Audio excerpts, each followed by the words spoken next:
Bonjour tout le monde. Aujourd'hui, je vais vous présenter le chapitre 4, les relations alimentaires dans un milieu naturel et des équilibres naturels. Comme vous savez, au sein d'un milieu naturel, il existe des relations avec les différents êtres vivants.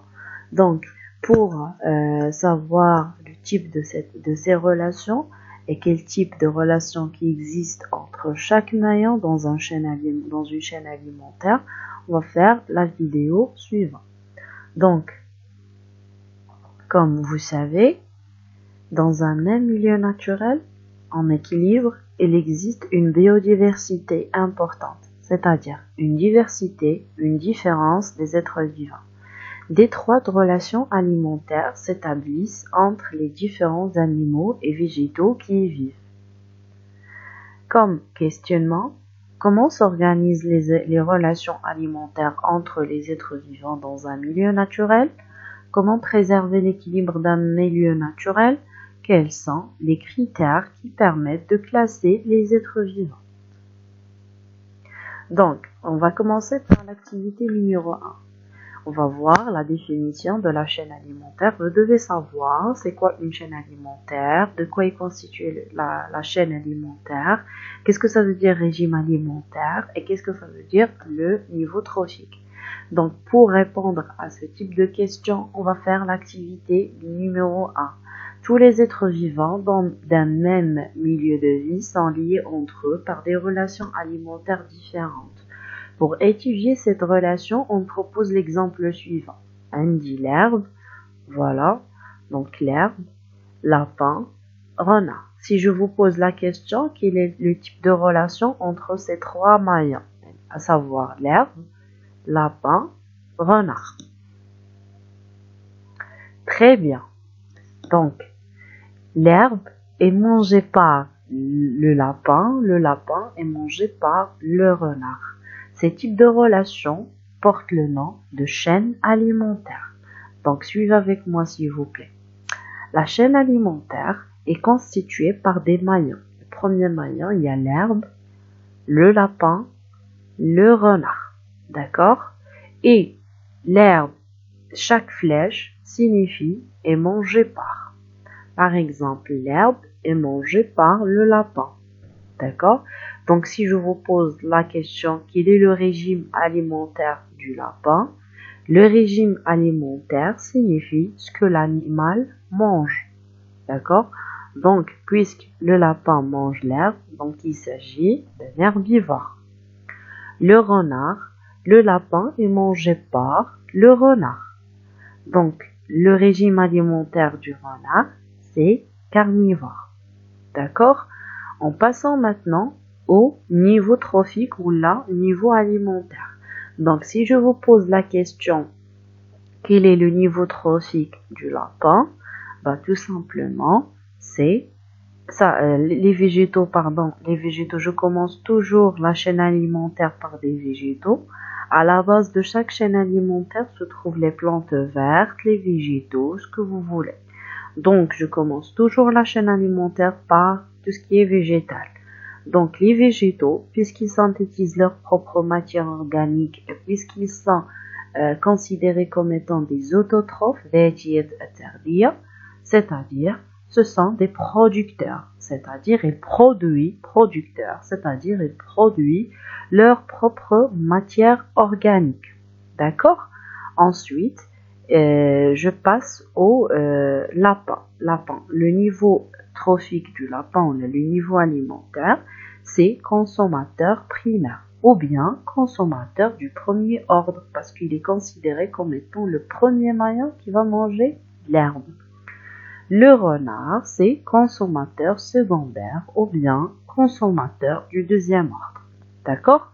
Donc, si on va faire la définition de, par exemple, ici, si on va donner des exemples, autres exemples de chaîne alimentaire, voilà. Ici, on a un végétal. Je commence toujours la chaîne alimentaire par des végétales. De la graine, bien sûr, c'est de ce qui est végétal. Végétal est mangé par le puceron est mangé par coccinelle. La graine, par exemple, est mangée par le mulot est mangé par la chouette. D'accord? Donc, voilà. Ça, l'exemple concret de la chaîne alimentaire, par exemple, chêne c'est shajar al-balot, est mangé par la chenille est mangée par la guêpe. Guêpe, c'est oiseau, c'est un type de oiseau. Donc, puisque j'ai dit que la chaîne alimentaire est formée par les maillons, par exemple, ici, si je vous pose la question de combien de maillons est formée cette chaîne alimentaire. Donc, je vois qu'il y a le premier maillon, deuxième maillon et troisième maillon. D'accord? Donc, le premier maillon, j'ai dit, il est considéré toujours comme étant des producteurs. D'accord? Producteurs, j'ai dit que les plantes vertes ou bien les végétaux sont des autotrophes, donc ils sont considérés comme étant des autotrophes. Deuxième maillon de la chaîne alimentaire, c'est la chenille. D'accord? Et le troisième maillon, c'est la guêpe. Donc, deuxième maillon, le niveau trophique, c'est producteur, niveau trophique consommateur primaire, et le niveau trophique, c'est consommateur secondaire.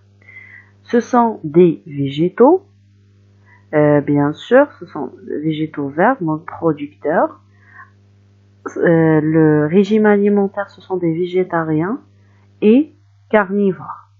D'accord? Donc, ça, c'est la chaîne alimentaire. Donc, une chaîne alimentaire est un schéma qui représente le trajet de la nourriture depuis la plante verte jusqu'au plus grand prédateur. Chaque flèche signifie est mangé par. Une chaîne comporte au moins 3 maillons, parfois plus. Le premier maillon d'une chaîne alimentaire est toujours une plante. Le deuxième maillon est celui des végétariens. Le troisième maillon est celui des carnivores. Donc, j'ai oublié de vous dire que la chaîne alimentaire, elle a une seule direction, c'est linéaire. D'accord? On va voir le réseau alimentaire. Le réseau alimentaire, je trouve pas une chaîne alimentaire linéaire. Il y a plusieurs relations qui existent entre les différents êtres vivants d'un milieu naturel. Par exemple, la buse, le ver de terre, l'herbe, ver de terre, le mésange est mangé par la chouette, d'accord? Donc, regardez, j'observe qu'il y a plusieurs relations et plusieurs directions.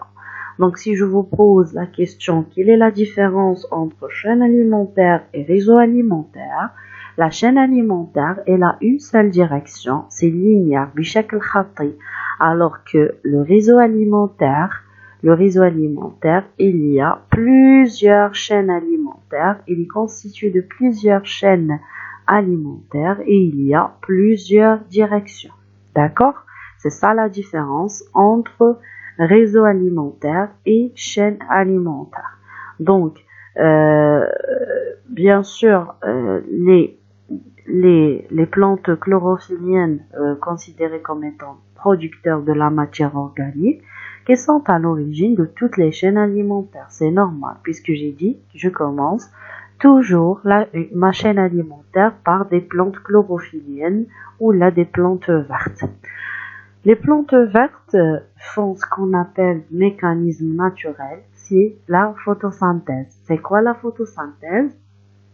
Tout simplement, la photosynthèse, c'est-à-dire la synthèse de la matière organique grâce à la lumière. D'accord?